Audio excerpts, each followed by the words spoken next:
সালাতে দোয়া কবুল হয়। সালাতে দোয়া কবুলের তিন জায়গা। একটা হচ্ছে তাকবীরে তাহরিমের পরে আমরা সানা পড়ি না, আমরা তো একটা পড়ি। আল্লাহর হাবিব সুন্নাহ এবং নফল নামাজে আরো পড়তেন সানা, ওই দোয়া কবুল হয়। দুই নম্বর জায়গা সালাতে সেজদায় পড়ে দোয়া করলে কবুল হয়।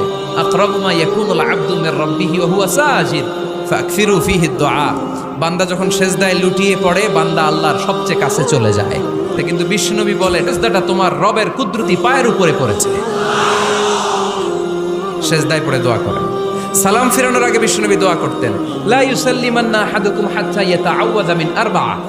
আল্লাহর হাবিব বললেন, চার জিনিস থেকে পানাহ না আছে আমার কোন উম্মত যেন সালাম না ফিরায়। তারা যেন পড়ে, আল্লাহুম্মা ইন্নী আউযু বিকা মিন আযাবিল কবর, আউযু বিকা মিন আযাবি জাহান্নাম, আউযু বিকা মিন ফিতনাতিল মাহইয়া ওয়াল মামাত, আউযু বিকা মিন ফিতনাতিল মাসিহিদ দাজ্জাল।